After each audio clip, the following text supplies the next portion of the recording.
পেকে পড়ে গেছি, দেখো জলে ফলে সব পড়েছে,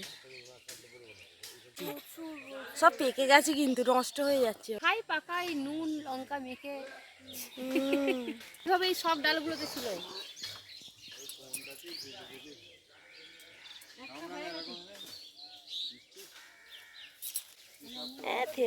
নমস্কার বন্ধুরা, সবাই কেমন আছেন?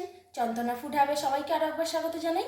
তো বন্ধুরা, আজকে আমি এক বান্ধবীর বাড়ি থেকে একদম টাটকা কামরাঙা পেড়ে নিয়ে এসেছি। দেখুন, খুব সুন্দর দেখতে, আর এগুলো খেতেও খুব সুন্দর। তো আজকে আমি এই কামরাঙার চাটনি বানিয়ে দেখাবো আপনাদের। তো চলুন কিভাবে আমি চাটনিটা বানাই দেখুন। তো প্রথমে আমি কামরাঙাগুলো সেদ্ধ করে নেব, তার জন্য কড়াইতে গরম জল করতে দিয়ে দিয়েছি। তো এগুলো আমি এখন ভালো করে সেদ্ধ করে নেব। তো আমি এখন একটু চাপা দিয়ে দিচ্ছি, চাপা দিলে সেদ্ধটা তাড়াতাড়ি হয়ে যাবে।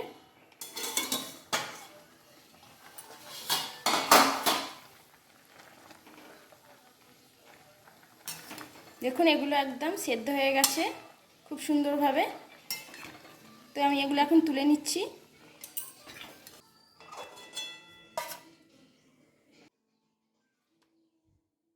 এগুলো ঠান্ডা হলে হাতে করে আমি একটু ম্যাশ করে নেব। ভিতরটা একদম সিদ্ধ হয়ে গেছে, কি সুন্দর দেখুন, একদম নরম হয়ে গেছে।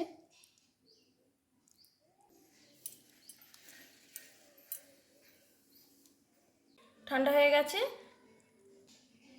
তো এটাকে এখন ভালো করে মেখে নিয়ে শাঁসটা আমি বার করে নেব, আর দানা বা এই ডাঁটিগুলো একদম বেছে ফেলে দেব। এই যে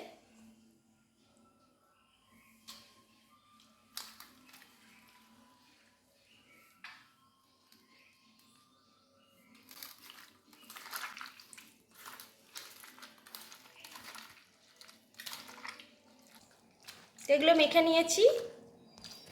এইবারে এইভাবে এই যে সব ছিবড়েগুলো বেরিয়ে যাচ্ছে। তো বন্ধুরা দেখুন কতটা ছিবড়ে বেরিয়েছে। এই যে সব জুসটা আমি এইভাবে বার করে নিয়েছি। চাটনির জন্য আমি এই উপকরণগুলি নিয়ে নিয়েছি। এখানে আমি চিনি নিয়েছি, কিশমিশ নিয়েছি, আর একটু জিরে নিয়েছি, সর্ষে আর শুকনো লঙ্কা। তো আমি একটা ভাজা মশলা করে নেব। কড়াইতে জিরেগুলো দিয়ে দিচ্ছি, জিরেটা একটু রোস্ট করে দিয়ে নেব।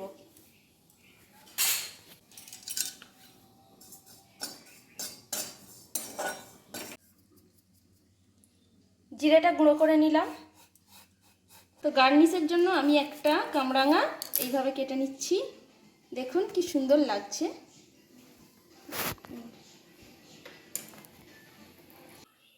এবার কড়াতে আমি সরষের তেল দিয়ে দিচ্ছি। তেলটা গরম হয়ে গেছে, আমি দুটো শুকনো লঙ্কা দিয়ে দিচ্ছি। শুকনো লঙ্কাটা ভালো করে ভেজে নিয়েছি। এবার আমি সরষে দিয়ে দিচ্ছি একটু।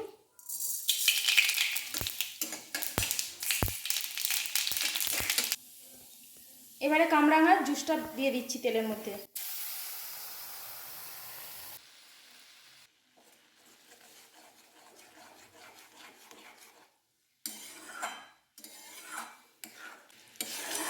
শুকনো লঙ্কা আর সর্ষের খুব সুন্দর একটা ফ্লেভার বেরিয়েছে, খুব সুন্দর গন্ধটা।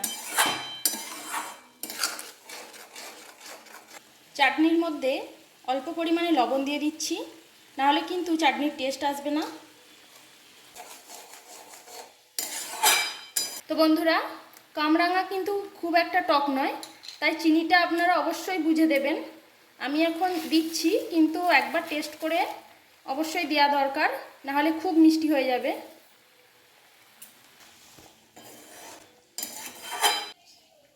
এবারে কিশমিশগুলো দিয়ে দিচ্ছি।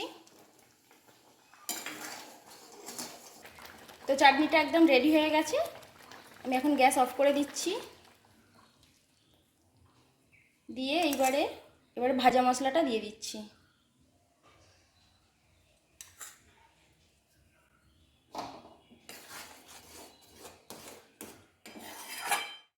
তো বন্ধুরা, চাটনি একদম রেডি। তো আমি একটু গার্নিশ করে দিচ্ছি।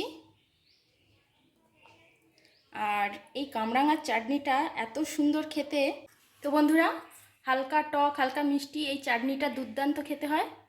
তো এর ওপর দিয়ে আমি আর একটু ভাজা মশলা এইভাবে ছড়িয়ে দিচ্ছি। তো বন্ধুরা, আজকের রেসিপিটা যদি ভালো লাগে তাহলে প্লিজ আমার চ্যানেলটিকে লাইক, শেয়ার এবং সাবস্ক্রাইব করে আমার পাশে অবশ্যই থাকবেন। সবাই সুস্থ থাকুন, ভালো থাকুন। ধন্যবাদ বন্ধুরা। আর এইভাবে চাটনি অবশ্যই বাড়িতে একবার তৈরি করে খান, দারুণ খেতে লাগবে, গ্যারেন্টি দিয়ে বলছি।